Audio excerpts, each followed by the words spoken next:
Welcome to the best online resources for job search. My name's Nadia Whiteside.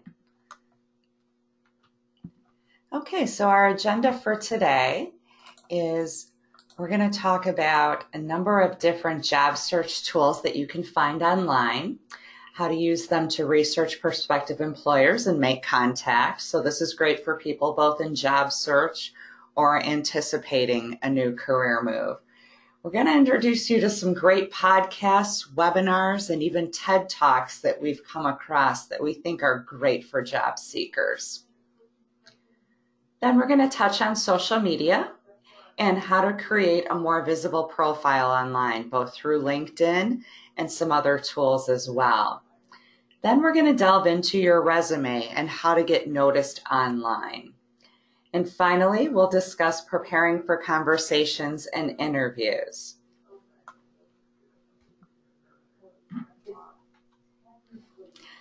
Let's start out with an interesting fact. Job search and career management requires that you develop and implement a winning strategy for the most important asset, you. So let's think in terms today about you being a product. And you're really selling yourself, branding yourself. And so as we think about the language that we're going to use in developing your portfolio documents and putting yourself out there on social media to network and connect with recruiters and hiring managers, think of yourself as a human product. You're a professional, and how you brand yourself, how you market yourself, and the carefully chosen words that you use to describe who you are as a professional are really going to make a difference in how you connect to those decision makers. So I also want to break this up into some manageable bite-sized chunks here. So when we talk about career management, that's really a big piece of transition, is how to manage this. And so one of the things we found at Career Transition Centers is to break the phases of transition into 3 parts we call discovery, planning, and action. So let's talk a little bit about that. Discovery is that phase that probably all of us have faced at some point where we're like, I'm just not sure what I want my next move to be. I don't know what my ultimate career goal is, or I have some great experience and some strengths that I'd like to bring to a new position or a new challenge, but I don't exactly know how to frame that and what that is. So discovery is really a twofold process. Part of it is internal assessment and looking at yourself as a professional brand and identifying how you're going to coin your value, your brand as a professional. Who am I? What do I do? How do I do it? And who do I do it for? That's your value statement or your value proposition. And so really getting a handle on that and understanding how to convey the message that is you as the brand. Now, I said this is a twofold process in discovery. So the other piece is external, and that's looking out into the marketplace, researching companies and individuals that are inspiring, that are a fit for your values and the talents and strengths that you can bring to your work, and developing a list of target organizations and individuals that you're going to be sending your resume to, that you're going to be applying to, that you're going to network with, individuals that you're going to conduct informational interviews with to gather more insight as to what the culture's like within the company. So this is really doing your due diligence before you go out there and apply. You've got to do some assessment, both internally and externally, and that's what we call the discovery process. Now, planning is a little more straightforward. That's putting together your career portfolio. So what's in the portfolio? That's some customized cover letters. So now that you've identified some companies that you'd like to work for, you can develop those customized cover letters. It's, of course, your resume, a LinkedIn profile, which today is probably as important as your resume in terms of a marketing tool, as well as a brief biography. So those documents are all part of your portfolio, and you will develop and craft those through the planning phase of your career transition. And finally, the action stage. And that's what I like to refer to as your debut, as your newly branded professional self. This is where you're putting yourself in front of hiring managers and recruiters, and you're actively interviewing and negotiating. So those are the 3 phases of career transition. I may be referring to those throughout this program, so I just wanted you to add that to your career vocabulary.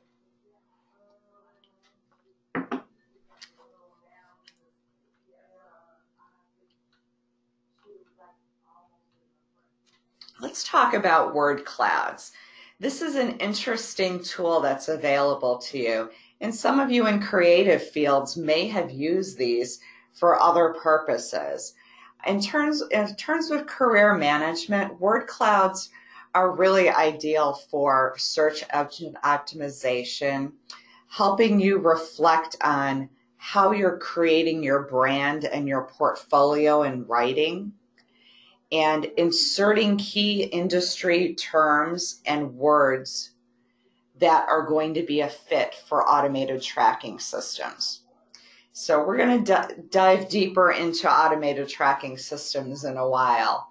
But one of the things that is really the most challenging among the processes in career transition and job search is I'm applying for all these jobs online and I don't know where they're going. I don't know where my online application is going. I don't know if human beings are actually looking at my resume or if it's a robot. Well, in some cases it is a robot. And so we want you to be as well equipped as possible to manage these online resources that human resource managers and companies are utilizing. So search optimization, automated tracking, things like that. By using keywords, words that reflect the very job descriptions for the positions that you're applying for, industry terminology, using those words in your portfolio documents will highly increase the likelihood that your resume, that your application will make it into the hands of human beings who are decision makers in terms of hiring. We also can use word clouds for things like our LinkedIn profile. So word clouds are a great way to identify at a glance what kind of words are in my portfolio documents, what's the frequency of use, and how receptive are these systems to them. So Tag Crowd is one that I like a lot, and it's really easy to use. You can literally upload your resume to Tag Crowd, and it will create an image for you that shows you what your word frequency usage is in your documents. And that will give you some indication as to whether or not you need to take out some words or add some words. So are the words in your resume aligned with those in a job description or on an industry website? These are good ways to do some comparison and contrasting and make sure that you have the right words in there. It's going to make all the difference with these optimized systems that you're dealing with. Here's a sample word cloud. So you take a look at this. Once you've uploaded your resume, you can look at your word cloud and say, okay, expectations, culture, innovate. These are common words that I'm utilizing as a professional. These are defining my brands. And you see the ones that are larger and more prominent: hope, expectations, school, culture. You're utilizing these words quite a bit in your portfolio documents. Now you want to take a job description and upload that and see if they match up. If they don't, then you're a little bit off track and you want to be utilizing more of those words. I mentioned automated tracking systems, often known as ATS. So what is an application tracking system? These are tools that recruiters use to screen applicants. The marketplace is flooded with great candidates. And so to make this process more manageable for hiring professionals, they will often utilize an ATS to weed out a large percentage of the applications. And that sounds really harsh, and we want you to be at an advantage. So being equipped with your portfolio to beat this ATS is really one of the strategies you need to implement as a job seeker. Recruiters actually have a threshold number in mind of how many applications they actually want to read, how many people they want to interview, and how many final candidates they want to have. And so they're going to use this ATS to identify keywords and insert knockout questions. So accuracy, use of keywords, and absolutely grammar 101. Make sure you don't have spelling or grammatical errors in your portfolio documents. Knockout questions are things where they will pose a question that will eliminate you as a candidate. It's important that you be completely candid and honest in how you answer these questions in an automated tracking system in an online application. Certainly they will be checking your documentation in terms of transcripts, that you matriculated from a particular school and things like that. So it's always best to be honest and answer these questions accurately. An online tool that we really like here at Career Transition Center is called ONET. And it's actually a government website, and the website is onet.gov, onetonline.gov. And actually, we've attached a handout for you that walks you through how to use this. It's a wonderful database that gives you information and actual job descriptions for positions. If you're an Illinois resident, you can also indicate that, and it will sort job listings and availability for the state of Illinois, including salary ranges and job descriptions. So if you're in that discovery stage that we talked about and you can't quite pinpoint what that job is you're looking for, but you know the attributes of the job and what you're interested in doing, but you don't know what the name of that job is, what's the title, ONET is a great resource. If you've taken advantage of some personal assessments like strong interest inventory, that also aligns beautifully with ONET Online. You can actually upload your strong interest profile and it will generate a list of available positions in your state, in your region, that fit the criteria of how you answered that assessment. So ONET's a really fantastic occupational tool, and especially good for those of you in that discovery phase. Here's a list of some other resources, and I'll just go through this quickly because I have attached it as a handout for your reference, so you'll have that as a takeaway. For those of you who are in the 40 and up age category, AARP, the Association of Retired Professionals, has some really robust resources. Their website and their newsletter are quite substantial.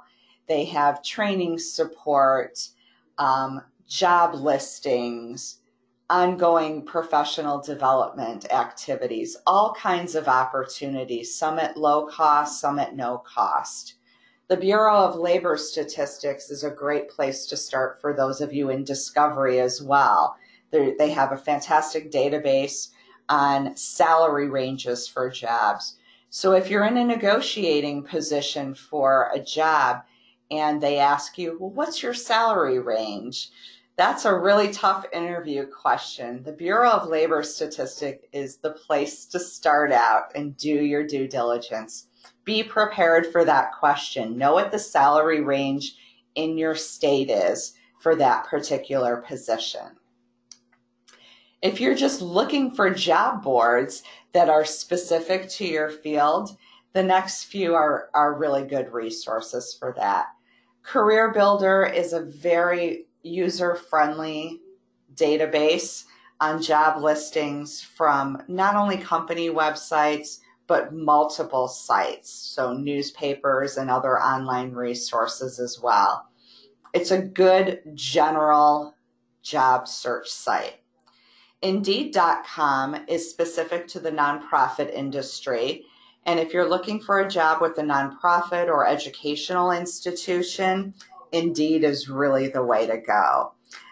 You can search by your city, by title, by the type of position. You can put in keywords. It's a really valuable site for nonprofit professionals. Joblog is another one that we like a lot. It's not so much a search engine, but rather a career website. So there's lots of tips and tools that you can use while in job search. JobBook will help match you with actual job opportunities based on preferences and attributes. The Ladders, is a great site for career advice, and they have a ton of job listings across the country. So if you're doing a really wide national search, I recommend Ladders. We're going to dive deep into LinkedIn in just a few minutes, but this is without a doubt one of the best professional networking sites. And every professional should have a profile on LinkedIn. Having a resume today simply isn't enough. So we're going to spend a fair amount of time on LinkedIn, but my advice is if you don't have a LinkedIn profile, that should be at the top of your to-do list. NPO.net, like Indeed, is another search engine specific to the nonprofit sector. They also post internships, which is ideal either for college students or for adults who have maybe gaps in their resume. If you've taken time off for child care or elder care responsibilities, maybe you've had an illness of your own and you've got a 2 or 3 year gap, seeking out an internship or volunteer opportunity is a great way to fill in the gaps on your resume and show that you're active. It's a great way to brush up on skills, continue networking, build a new network. So NPO is a fantastic resource for not only nonprofit jobs, but also internships and volunteer opportunities.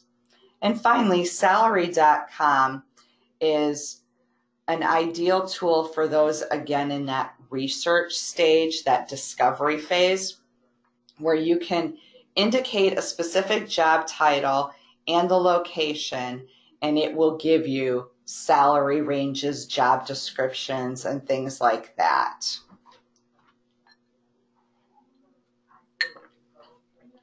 Here's a few more.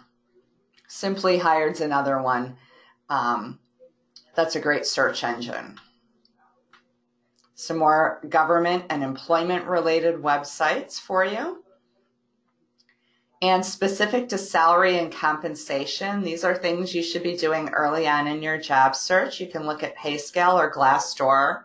Some of you may be familiar with Glassdoor. In addition to the salary and compensation information, they also provide reviews from people who have actually worked for these companies. So if you're trying to get a sense of culture with an organization, Glassdoor is the way to go. Okay, so discovery is all about researching companies. Some other sites that are helpful for those in discovery. YouTube. Now, I know we all like to watch puppy videos, but YouTube is so much more than that today.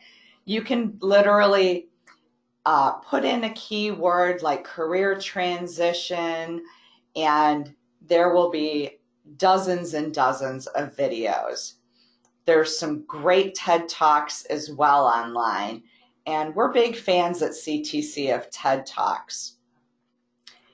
There's just about every subject from interpersonal relations to personal presence to effective communication, how to be successful in an interview.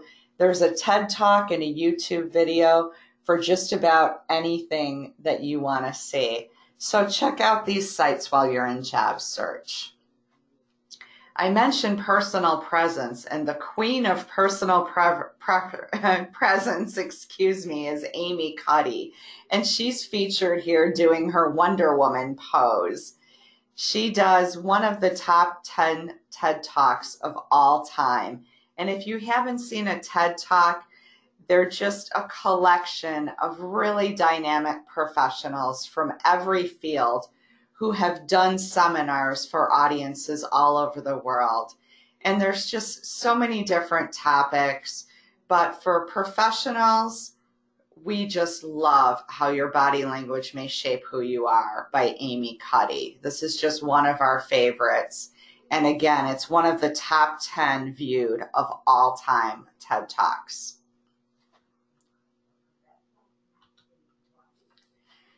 Podcasts are another great tool.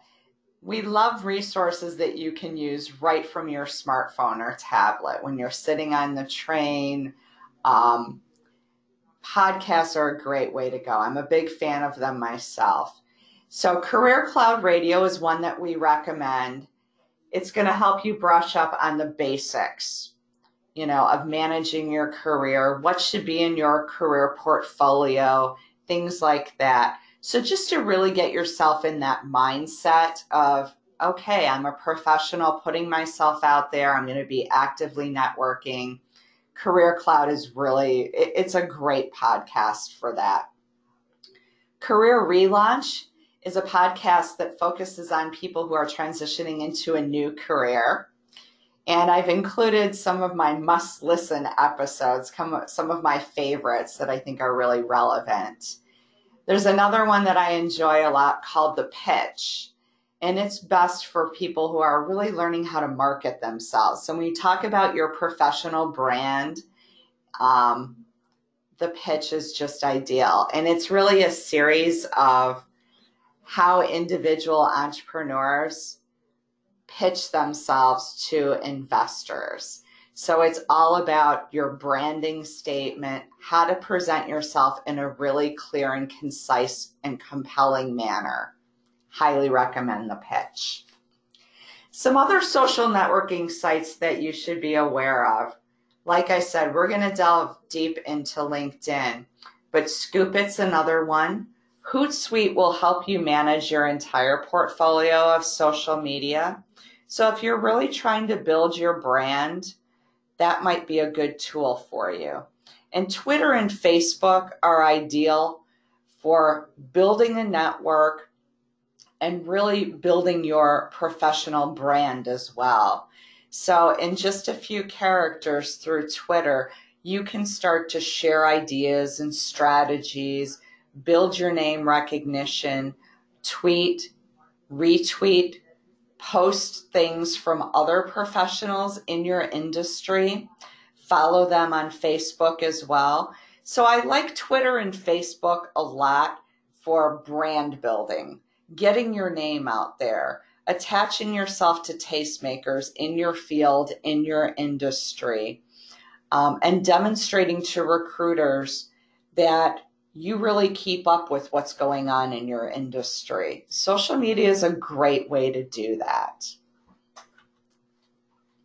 Now, Hootsuite is going to allow you to schedule your posts.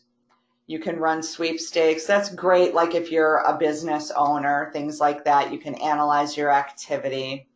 But it's also great for individual job seekers because you can develop a campaign of posts, right? Where you're putting your ideas out there, commenting on industry trends, commenting on tastemakers, retweeting and posting articles and information that you think are relevant or speak to your strengths as a professional. there's a number of ways that you can manage social media to really get recruiters to take notice of you. And it's really an integral part of your portfolio today. So whether you consider yourself high-tech or low-tech, Hootsuite will help you manage your Twitter, Facebook, and LinkedIn pretty seamlessly.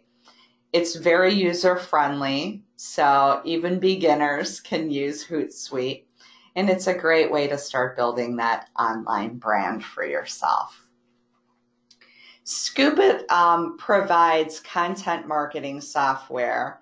It also allows you, like Hootsuite, to share content across various social media platforms. We kind of call it Tumblr without the blogging. So if that's something that might be of interest to you, check out Scoopit. If you're doing industry research and discovery, this is a great tool. JobScan. This analyzes your resumes and cover letters on how well they match up with specific jobs. So we talked about word cloud and integrating keywords into your portfolio to align with job descriptions. This does the same thing on a larger scale, more broadly.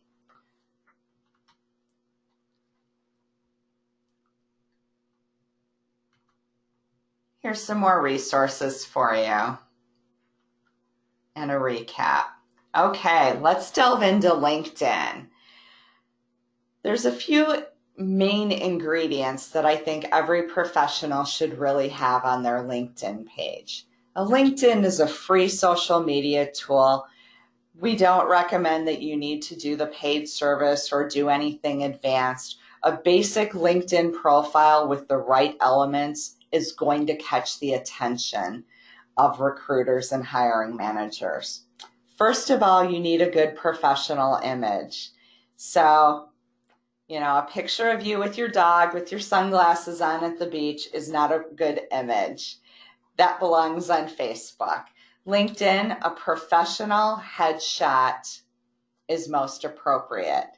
You don't have to hire a professional photographer. Many of our clients have a friend or family member take it with their smartphone. Just make sure that you're wearing, something appropriate from the waist up. Nice haircut for ladies, modest jewelry and makeup for your image, and upload that image. People are going to look at your picture, and it shouldn't make a difference, but it really does have an impact. This is all part of the package of you as a professional brand. So start with a good headshot. Then you need a compelling headline. A headline is a summary of who you are as a professional in just a few words. Now, in the marketing world, we call this a tagline, right? So it's just a few words to describe who you are. Expert storyteller in videography, or primary grade teacher who specializes in working with underserved populations. There's a number of ways to describe yourself. A headline is a compelling tagline for your personal brand. An enhanced summary. Now, some of you may have this on your resume. If not, a summary is a written paragraph that addresses your value as a professional, who you are, what you do, how you do it, and who you do it for. You want to make sure that your LinkedIn profile includes your relevant experience, starting with your most recent job. If you've been engaged in volunteer work or internships, absolutely includes those. Those are really important. And written recommendations on LinkedIn are going to be very compelling as well.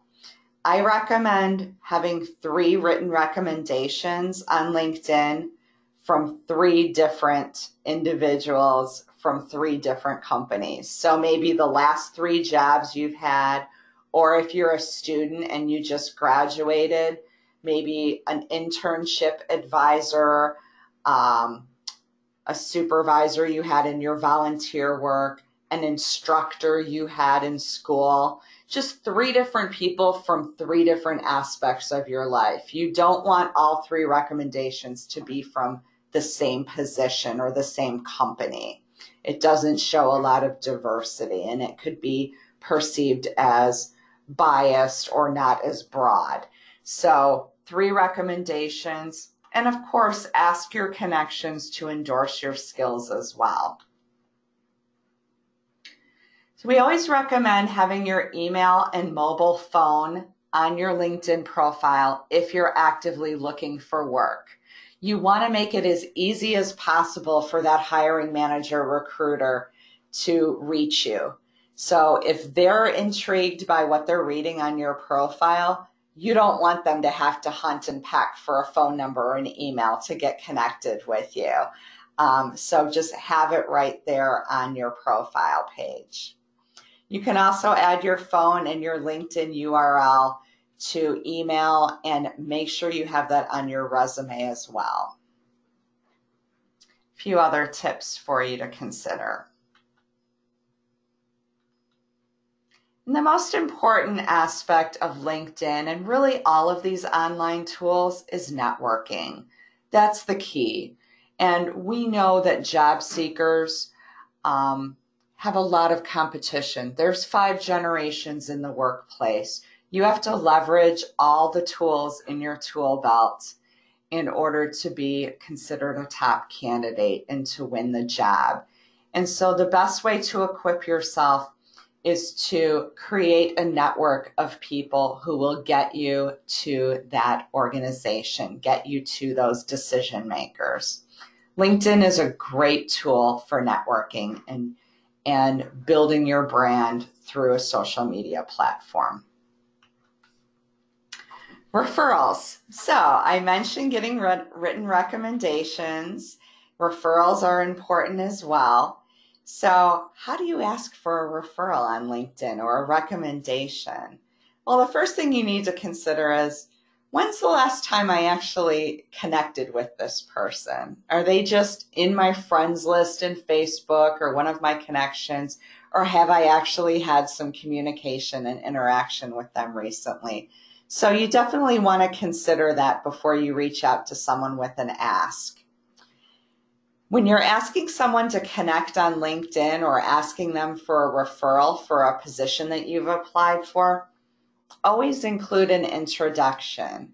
Just asking someone to join your LinkedIn network or to write you a recommendation or to serve as a reference is not enough. You really want to personalize this. Make sure you include a personal introduction.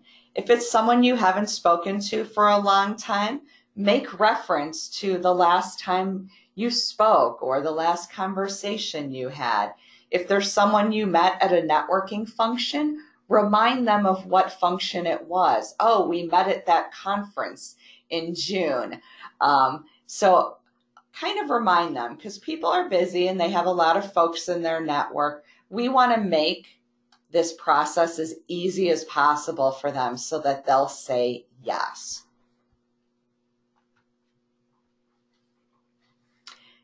In terms of using Facebook, if you decide to use Facebook for professional networking, we want you to really think carefully about what content you put on Facebook. It's mostly a social site. You know, a lot of us have friends and family that we connect with through Facebook. Unlike LinkedIn, Facebook is really for the other part of our life, right? More personal and family and that kind of thing.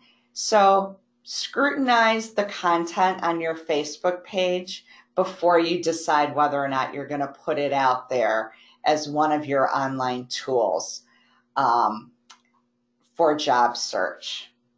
Especially be mindful of the photos that you have on there. And remember that your friends are posting things on your page. And if you don't want job seekers to be reading those things, you might want to reconsider whether or not to have Facebook as one of your tools, or whether or not to have those friends on there. And I think across the board with any social media, a good rule of thumb is to stay away from conversations that involved political or religious views. So in terms of Twitter, let's talk about Twitter. You can set up a professional account there, and you can actually post both Twitter and LinkedIn posts. We highly recommend putting your bio or your resume on Twitter and LinkedIn. On Twitter and LinkedIn. Make sure you're following tastemakers in the field, people who are prominent in the industry that you're applying for, and regularly check out the websites through Twitter as well. A few more resources for you.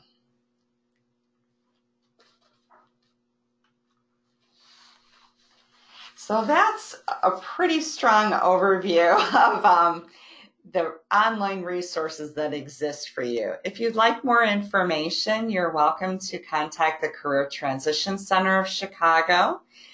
We do job career coaching and programming, workshops like this, webinars, and peer groups for professionals of all ages in Chicago. We also have a virtual services program for those in transition who are living or working outside of the Chicago area.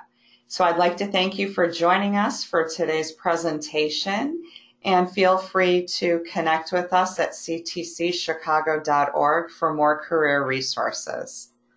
Thank you.